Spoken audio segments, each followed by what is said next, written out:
Hello, my name is Robert Caines, and today we're going to be talking about nonverbal communication among cultures.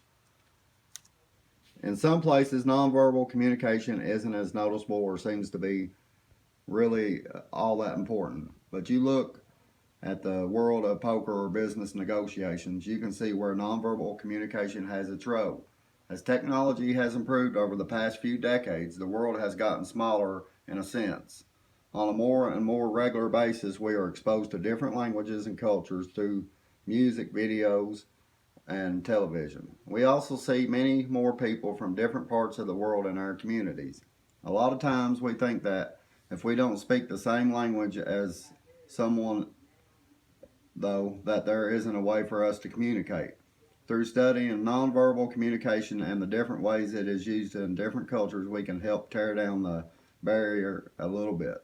Over the past semester, I have looked into the importance of nonverbal communication and the similarities and differences in how it is used in various cultures. I hope by the end of this presentation you will be able to use the information I give you to see how your own body language can improve communication when you don't speak the same language as someone else. Showing your hand. We do a lot of communicating without being aware. We are exposed to more cultures than ever. Understanding different cues and signals can help us communicate with greater ease cross-culturally. Nonverbal communication is important as verbal. 55% of the way we communicate is through body language. Darwin suggested that body language is the outward expression of how someone feels inside.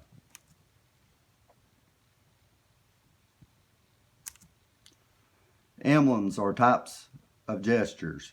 They can have different meanings depending on what country you are from. Thumbs up means good job.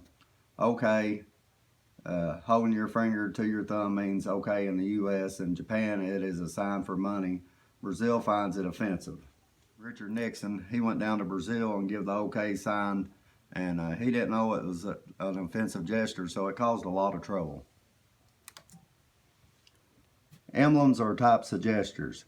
They can have different meanings depending on what country you're from. Rock on. In the U.S., a fist with your pinky and first finger out means rock on, but in many Spanish-speaking countries, it means that your significant other is cheating on you. Distance and eye contact can have different meanings. In the U.S., eye contact is seen as a sign of honesty. In many Asian cultures, it is seen as disrespectful. Standing close in Western cultures can be uncomfortable.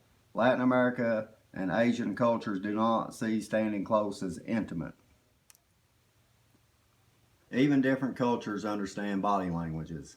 A study was conducted showing people from Eastern and Western cultures photos of people expressing emotions. More often than not, people were able to guess the right emotion cross-culturally. Study of people from New Guinea were told stories and asked to match a picture of someone expressing emotion to the story.